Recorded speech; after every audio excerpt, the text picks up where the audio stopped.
Hola, buenas. Soy Loreto López Vergara, facultativo especialista en medicina intensiva en el Hospital Ramón y Cajal, y en esta primera sesión os vamos a hablar de la detección precoz del paciente grave.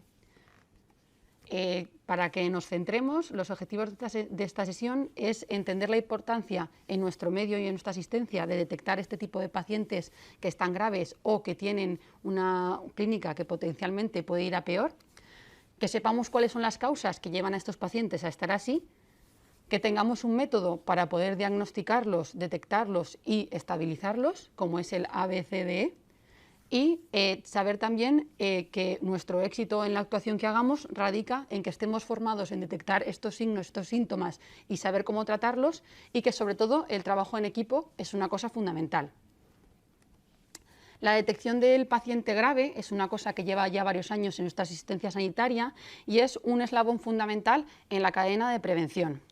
Como vemos en la imagen que tenemos, esto es un proceso largo, no es una cosa que se aprende o que se lleva en la sangre, sino que nosotros sabemos que necesitamos de una formación para aprender esa sintomatología y esos signos que dan la cara en un paciente grave, que en este tipo de pacientes siempre tenemos que añadir unos datos de fuera que vengan a nosotros a través de una monitorización del paciente que hacemos en cuanto lo asistimos, que tenemos que saber interpretar esos signos, esos síntomas y también saber si requieren algún tipo de intervención aguda. Para ello, desarrollar unos sistemas de alarma que nos permitan ser más eficaces en nuestra asistencia y saber que tenemos también un tiempo de respuesta para llevar nuestras maniobras a cabo. Eso es lo que nos habla la cadena de prevención, que es un poquito lo que muestra la figura y en donde tenemos que orientar nuestros objetivos. Recordando siempre que para estratificar el riesgo de un paciente, nuestra atención no se puede quedar solamente en el momento en el que le vemos inicialmente, sino que nuestra atención tiene que ser continuada. Es decir, un paciente entra por urgencias de una manera y puede ser que a lo largo de las siguientes horas ese cambio clínico vaya cambiando y nosotros tenemos que estar allí para darnos cuenta, o por lo menos, gracias a la tecnología que tenemos ahora en nuestra asistencia sanitaria, saber que va a haber algunos signos que nos van a dar información o algunas escalas que nos van a proporcionar esa misma información para que nos demos cuenta de que algo grave puede estar pasando. Luego, en esta misma línea, saber que las enfermedades son tiempo dependientes, es decir, cuanto más tardemos nosotros en darnos cuenta de que en un paciente algo está yendo mal, más tardaremos en actuar y peor se pueden poner las cosas. Y luego, otra cosa muy importante es que esto siempre depende de que seamos un equipo multidisciplinar. Nosotros no somos héroes, nosotros somos humanos y dependemos de la actuación de mucha más gente para que esto funcione.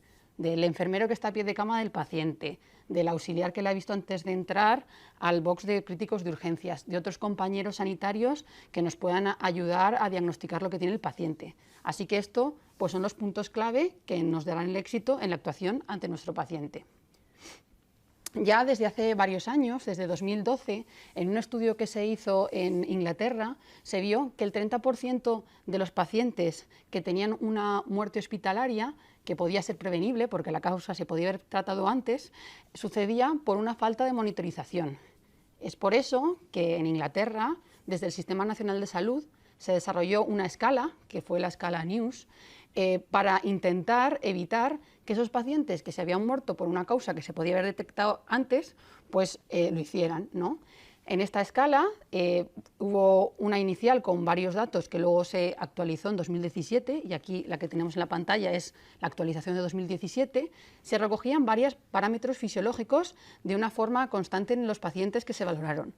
Como vemos, entre estos parámetros estaba la frecuencia respiratoria, la saturación de oxígeno, que tenía dos parámetros distintos. La saturación de oxígeno, con un epígrafe que lleva es el número 1, es para los pacientes que eran pacientes sin ningún problema respiratorio, es decir, con una situación respiratoria de forma basal normal, y los pacientes con la saturación en el grupo 2 eran aquellos que ya eran unos pacientes con una patología pulmonar establecida, ¿vale? Porque en esos pacientes sabemos que en un paciente bronquítico crónico que ya tiene una afectación pulmonar, ese dintel o umbral de oxígeno que requiere es menor que en un paciente que de forma basal no tiene ningún problema respiratorio. También incluían otros parámetros como la tensión arterial, la frecuencia cardíaca, el nivel de conciencia, que estaba valorado por una escala, que es la que vemos en esas siglas, que dependía de si el paciente estaba alerta, estaba confuso, el paciente respondía a órdenes verbales o el paciente no respondía, y también otra variable como la temperatura. Entonces, esas constantes se medían de una forma continuada en el paciente, desde que llevaba a su ingreso en urgencias y de forma repetida a lo largo del ingreso. Y en función de los puntos que obtenía en esa medición de constantes, se establecía una clasificación con un riesgo, que es lo que vemos en esta siguiente diapositiva. El paciente podía estar en varios perfiles de riesgo, o un perfil bajo, o un perfil medio, alto o un perfil alto. Entonces, en función de la gravedad que había establecido esta escala con respuesta a la situación del paciente, se establecía también una respuesta o una actuación clínica. Como vemos, cuanto más puntos tenía el paciente, más grave estaba el paciente y requería una actuación en el menor tiempo posible o una vigilancia mucho más estrecha. Es verdad que este fue un modelo que se estableció allí y se vio que era eficaz con respecto a la actuación y el uso en los pacientes, pero en nuestro medio y en nuestro sistema sanitario tenemos muchas otras escalas que también nos proporcionan información. Por ejemplo, que igual os suena, en el paciente séptico, la escala de SOFA o una escala reducida como es el Quick SOFA que se utiliza en las urgencias, nos puede ayudar a definir aquellos pacientes con una sepsis que tienen mayor mortalidad hospitalaria. De nuevo, esto no es una clase para ver y analizar este tipo de escalas, sino más bien para reconocer que estos signos y síntomas clínicos se repiten de nuevo. Son escalas que ante un paciente de gravedad, en este caso con un cuadro infeccioso, tenemos que mirar unos parámetros muy similares. Tenemos que ver cómo está de situación respiratoria, a nivel renal cómo se encuentra, también la tensión a nivel cardiovascular, si requiere fármacos vasoactivos o no, el nivel de conciencia. Y en el Quick SOFA, que reduce mucho más las constantes que tenemos que tomar para que sea mucho más eficiente su detección, vemos que depende de la tensión arterial, del nivel de conciencia, que es la escala de Glasgow que tenemos, y la frecuencia respiratoria. Por tanto, en esta tabla comparativa, que vemos que tenemos varias escalas, otro tipo que no nos vamos a meter porque cada una de forma individual valora otras cosas, vemos de nuevo que varios parámetros se repiten, como la temperatura, la frecuencia cardíaca, la presión arterial, la frecuencia respiratoria, la saturación de oxígeno, el nivel de conciencia y la diuresis o el gasto urinario. ¿De acuerdo? Por tanto, un poco integrando toda la información que hemos recibido, estos serán los parámetros que cuando nosotros de golpe tengamos a un paciente en la urgencia son los que nos tendremos que fijar. Aquellos parámetros que, si están alterados, nos pueden hablar de alguna alteración grave o enfermedad potencialmente grave en el enfermo que tenemos delante. Por tanto, el manejo que tenemos que llevar ante un paciente que está grave o potencialmente grave para darnos cuenta cuanto antes de sus problemas, debe ser una metodología basada en un método sistemático. Este método sistemático nos lo propone la metodología ABCDE. Es una metodología que ahora desarrollaremos, pero que nos permite conocer o por lo menos hacernos una idea de los síndromes que han llevado al deterioro de nuestro paciente. Esto no quiere decir que lleguemos al diagnóstico de una forma inmediata, no. Esto quiere decir que nosotros vamos a tener que establecer un síndrome que tiene nuestro paciente, un cuadro clínico, e intentar ver cuánto le repercute y sobre esa repercusión yo tengo que hacer algo. Este cuadro nos lo van a mostrar los signos y los síntomas que nosotros tendremos que haber reconocido previamente. Una vez tengamos esa información que hemos recibido de la exploración del paciente, tendremos que ver si necesita tratamiento y si lo necesita, en qué prioridad lo necesita, es decir, qué es lo que tengo que hacer antes y qué tengo que hacer después. Y posteriormente, una vez haya analizado toda esta primera situación, tendré que reevaluar. Es muy importante que no se nos escape nunca que nuestro paciente tiene una situación clínica dinámica, que al principio llega de una manera y conforme pasa el tiempo puede ir cambiando la cosa. Entonces, ¿qué implica el abordaje ABCDE? Pues es un sistema que lo que intenta es identificar y poner solución a los problemas que pueden poner en peligro la vida de nuestro paciente. Estos problemas vienen definidos en varios ítems y empiezan por la vía aérea, por la A, para que no se nos olvide.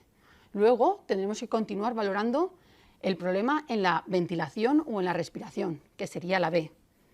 Después continuaríamos con los problemas en la situación hemodinámica, en la circulación, en la C. Luego, en los problemas del nivel de conciencia, disability, que es la palabra en inglés, o de discapacidad que lo hemos traducido, que es la D. Y finalmente tendremos que hacer un balance global de la exposición, de la posible información que nos puede dar a pie de cama el enfermo, pero siempre de una forma muy superficial. Y una vez hemos valorado todos estos ítems, nuestra situación ha de ser de constante revaloración. Por tanto, atendiendo al esquema que nos propone el ABCDE, los problemas que pueden poner en daño a nuestro paciente nacen de esas mismas localizaciones. En la vía aérea podemos tener un problema muy grave como es la obstrucción parcial o completa de la misma. A nivel respiratorio podemos tener varios problemas que surgen de distintas etiologías.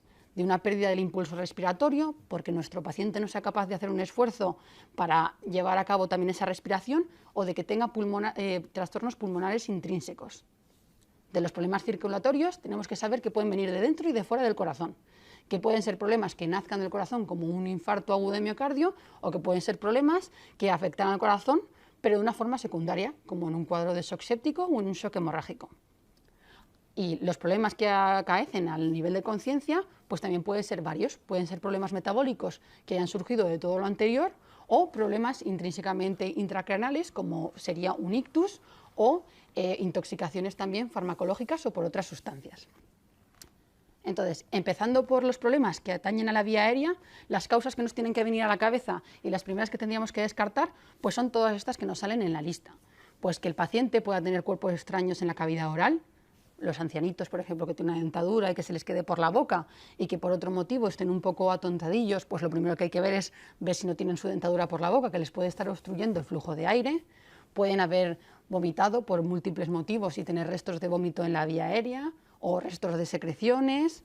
Pueden también tener un bajo nivel de conciencia, tan bajo que no les permita proteger la vía aérea, es decir, que todos los músculos del suelo de su boca y del orofaringe estén relajados y esa lengua vaya hacia atrás y obstruya por completo la vía aérea. Puede también tener traumatismos directos a nivel de la cara, de la tráquea, otro tipo de problemas inflamatorios como un edema de glotis, una epiglotitis o problemas dinámicos como un laringoespasmo. O si es un paciente que ya tiene una vía aérea artificial, pues que en esa misma vía aérea artificial nos encontremos un obstáculo, como sería una obstrucción de la traqueostomía o del tubo orotraqueal. Aquí, en este esquema, os propongo un algoritmo de actuación rápida basándonos en un problema emergente en el que tenemos que saber que tenemos que pedir ayuda de forma inmediata, como es la obstrucción de la vía aérea. Para detectar una obstrucción de la vía aérea, primero tenemos que saber que puede darse la obstrucción en dos formas. En una forma completa, es decir, el paciente no mete nada de aire porque esa vía aérea superior está obstruida, y si es completa, hemos de saber que es posible que en la exploración clínica no encontremos ningún ruido respiratorio. En la parcial podemos escuchar un ronquido por esa lengua que se nos ha ido hacia atrás y ha obstruido esa vía aérea, o podemos tener un estridor en el caso de que tenga un edema de glotis. Pero, sin embargo, en la situación de una obstrucción completa, puede ser que no escuchemos nada y que no sea nada de aire el que entra al paciente. En estos casos, como vemos, hay que solicitar ayuda de forma inmediata. Lo que tenemos que hacer, en primer lugar, antes que ponemos a pensar todas las causas que lo pueden estar generando, que casi lo podemos hacer de forma simultánea, tenemos que abrir la vía aérea. ¿Por qué? Porque con esta simple maniobra, que tenemos dos descritas allí, la del frente mentol o tracción mandibular, en función de cómo se pueda en el enfermo, ya podremos encontrarnos si tenemos un cuerpo extraño, o podremos aspirar secreciones o alguna otra causa que puede ser el origen de esa obstrucción de la vía aérea o puede estar contribuyendo, y con ese simple movimiento y gesto podríamos solucionar. Después de comprobar que esa vía aérea, en lo que nosotros podemos ver, está despejada y que estamos haciendo una maniobra que podemos abrirla, es decir, que lo principal, que es la boca, lo podríamos tener salvado, tenemos que ver si nuestro paciente respira.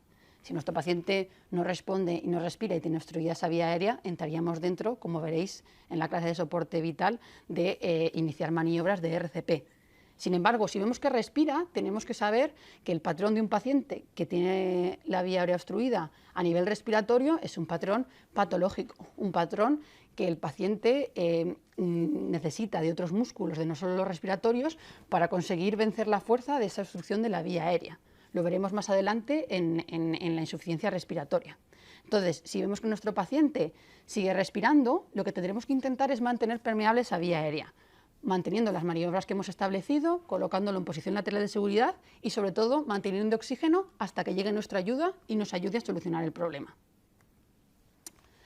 En los problemas respiratorios, una vez hemos visto, igual que nuestro paciente a nivel de la A no tiene ningún problema, iríamos de forma inmediata a la B. Que en la vía aérea tenía un problema y era simplemente una dentadura en un viejito y la hemos quitado y con eso se ha solucionado nuestro problema, pues seguiríamos pasando a la B también. En la B y a nivel respiratorio tenemos que saber que hay varios mecanismos de insuficiencia respiratoria, es decir, que hay muchos factores que nos pueden contribuir, como vemos ahí, algunos que disminuyen el impulso respiratorio, como un bajo nivel de conciencia, una intoxicación, algún problema metabólico, que nuestro paciente no sea capaz de hacer un esfuerzo respiratorio adecuado, como puede ser en enfermos medulares, en pacientes que tienen mucha debilidad muscular, como los pacientes que están en la UCI, o en pacientes que tengan un problema respiratorio, es decir, de dentro del pulmón intrínseco, como los pacientes bronquíticos, como los pacientes que tengan una neumonía adquirida de nuevo, e incluso los pacientes que tengan algún problema abdominal. No se nos puede olvidar que hay muchas veces que el abdomen está justo debajo de nuestro tórax, bueno, está siempre debajo del tórax, pero que tiene tal dimensión que genera un componente restrictivo a nivel del pulmón y que nos impide respirar adecuadamente. En cuanto encontremos un paciente con una sospecha de insuficiencia respiratoria, los síntomas que nos van a venir a la cara y que tenemos que ver o ser capaces de detectar, como hemos visto anteriormente descritos en las escalas, serían la frecuencia respiratoria, que puede estar aumentada o disminuida. En aumentada nos puede hablar de que el paciente tiene más trabajo respiratorio y que tiene que aumentar su número de respiraciones para conseguir ventilar y oxigenar adecuadamente. Si está disminuida, nos puede estar hablando también de que el paciente está con un nivel de conciencia que igual no es demasiado bajo para tener que intubar, pero que sí que no le permite ventilar adecuadamente. Además de la frecuencia respiratoria, tenemos que ver a nuestro paciente y escuchar su tórax. Es decir, tenemos que ver si hay alguna zona en el pecho, alguna asimetría de un pulmón con respecto al otro, que se puede también encontrar en la auscultación pulmonar, y ver si la percusión en la misma nos ofrece alguna ayuda. Por ejemplo, un paciente que tenga un neumotórax en el lado derecho del pulmón va a tener una hipofonesis en ese lado derecho del pulmón. Si un paciente tiene un derrame pleural en el lado derecho, también va a tener una hipofonesis en el lado derecho. Sin embargo, si nosotros aplicamos la percusión en el tórax derecho, en el caso del neumotórax se oiría timpánico y en el caso del derrame pleural se oiría mate. ¿Vale? Entonces, toda maniobra que hagamos en ese momento puede darnos alguna información adicional.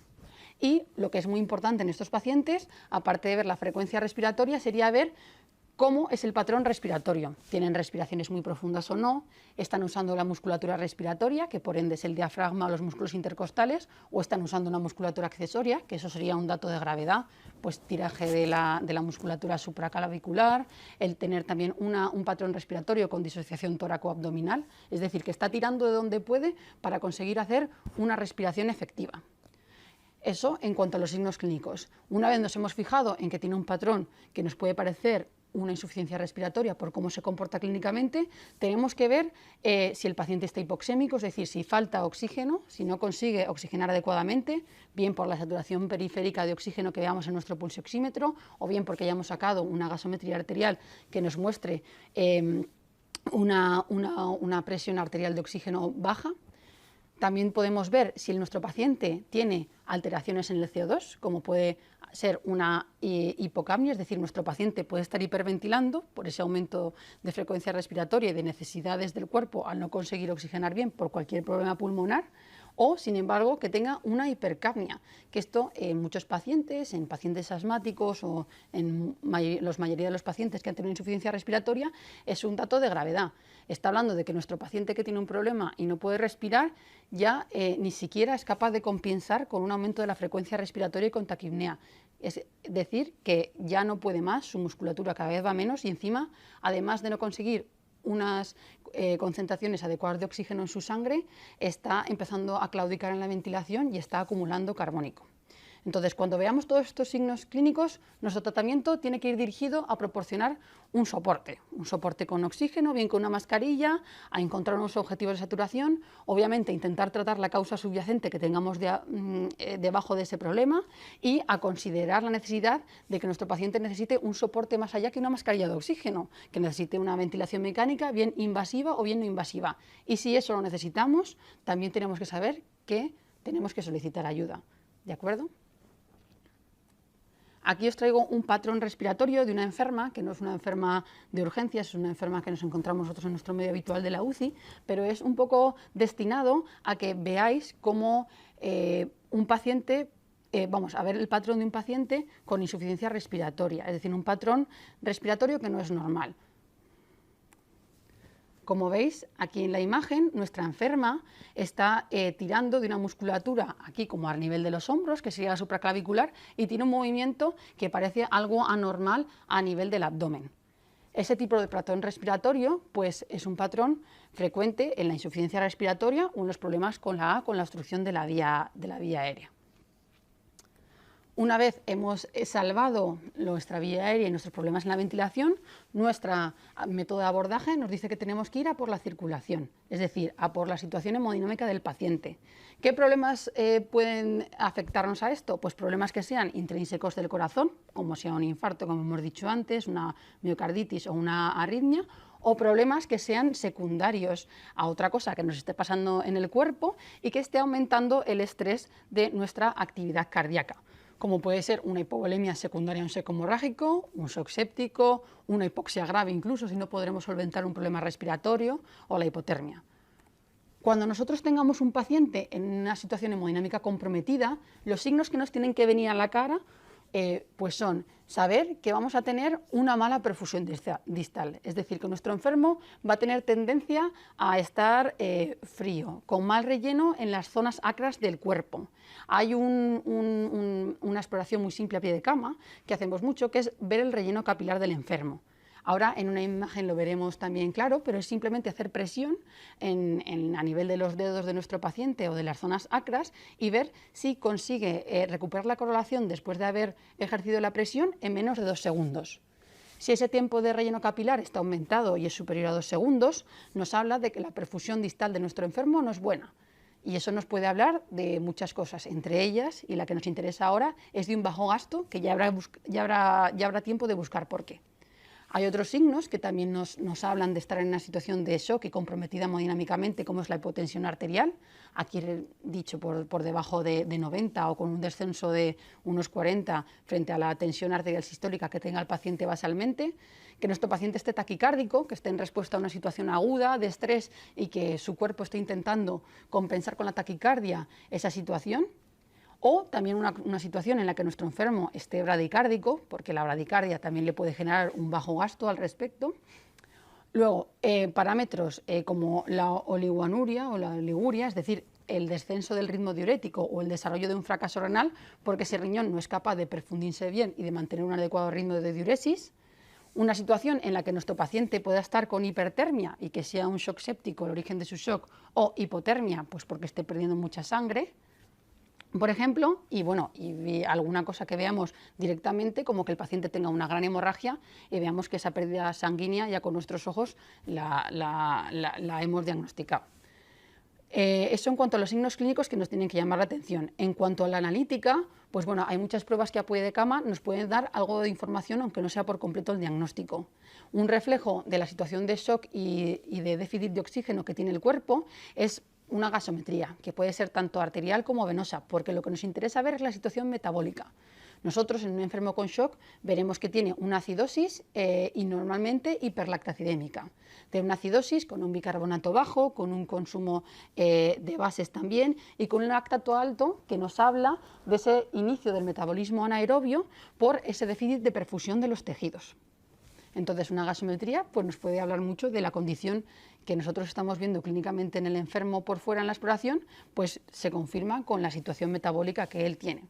Luego, hay otra cosa muy moderna, vamos, y muy establecida ya en nuestro medio, que es que la ecografía a pie de cama también nos puede dar mucha información acerca de cómo está el corazón y, sobre todo, de guiar un poquito nuestros objetivos en el tratamiento del enfermo. Y si sospechamos que el paciente está en una situación mala hemodinámicamente por un problema cardiológico, pues un electro nos podría dar un diagnóstico en el caso de un síndrome coronario agudo.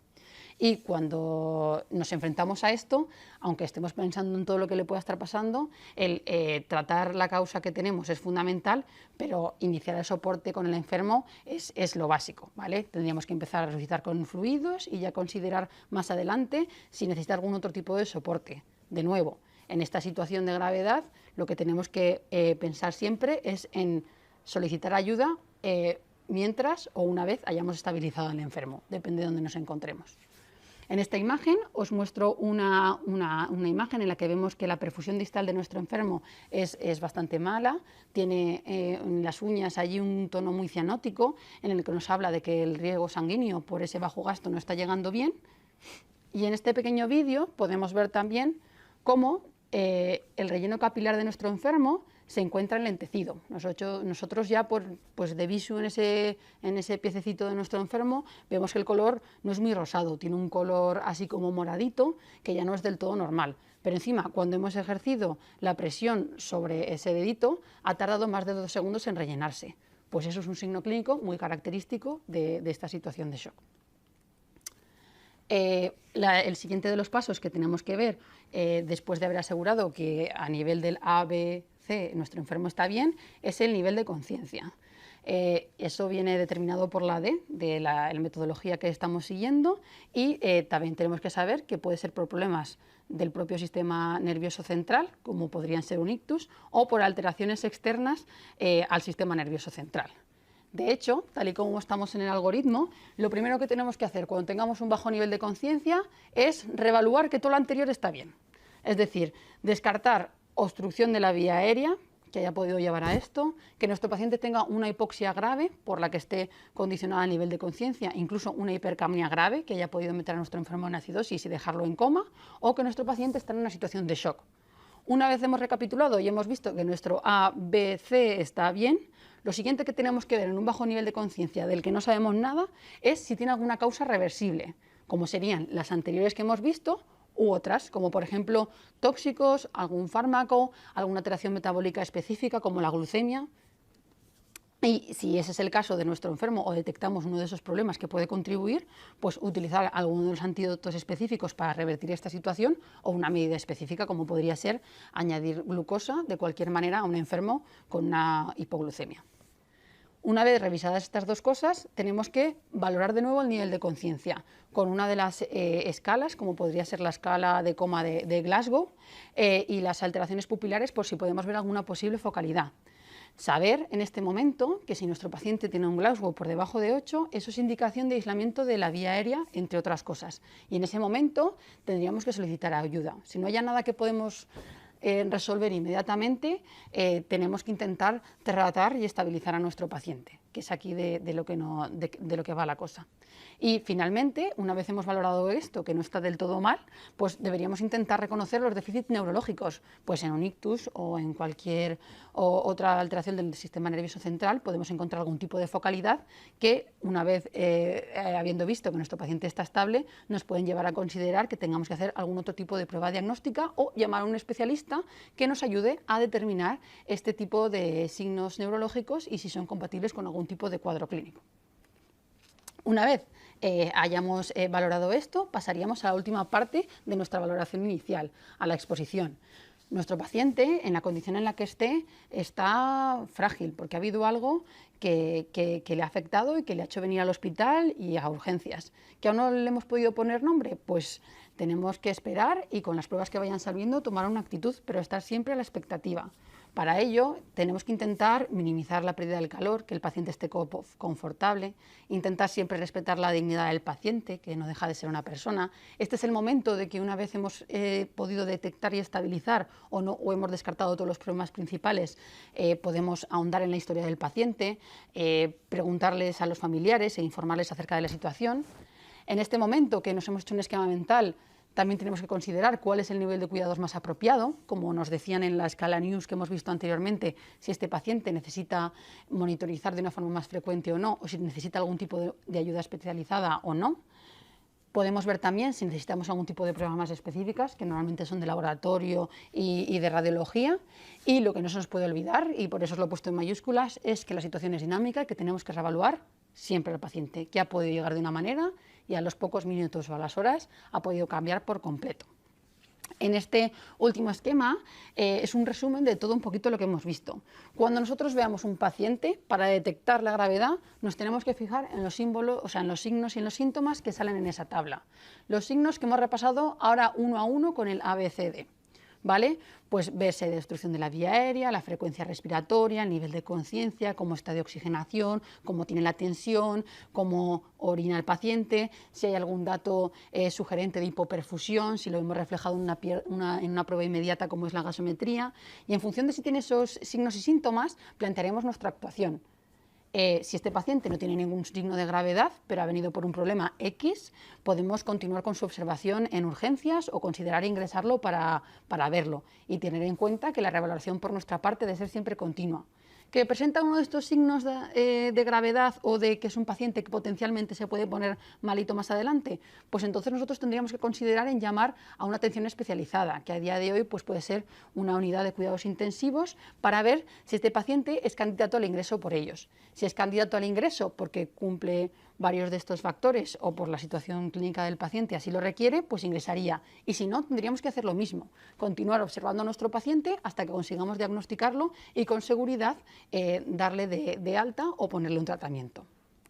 Con lo cual, ya para finalizar, lo que tenemos que quedarnos es que ante cualquier valoración de un paciente, lo primero, que no lo habíamos dicho hasta ahora, garantizar la seguridad personal y la del paciente. Tenemos que vigilar el entorno. Nosotros somos sanitarios, pero también somos personas. Tenemos que cuidarnos a nosotros y cuidar al que se pone delante nuestro. Y que una forma fácil de detectar todo lo que pasa es la metodología ABCDE. Nosotros tenemos escalas que podremos seguir y que nos ayudan a funcionar como equipo multidisciplinar y global, pero cada uno tiene que tener sus herramientas para poder actuar. Entonces, una cosa que siempre nos da mucha información es mirar. No se os olvide nunca mirar al paciente. También, otra cosa que es bien sencilla, es preguntar. Preguntar cómo se encuentra ya nos da muchísima información, porque si una persona responde normal, pues tendrá bien la vía aérea, tendrá buen nivel de conciencia. Si habla ya con frases cortas, pues pueden pasar muchas cosas, pero una de ellas es que igual no puede respirar bien y no le da para ni siquiera hablar. Y si ya no responde, eso es mal signo, pues pueden pasar cualquiera de las cosas que hemos repasado. Luego, en cuanto le exploremos, pues aparte de ver su aspecto, ver cada cosa que tenemos delante, auscultar y palpar. Es decir, descubrir al paciente, buscar los signos que en la exploración clínica nos estén hablando de datos de gravedad, que son los que hemos repasado a lo largo de todo el tema.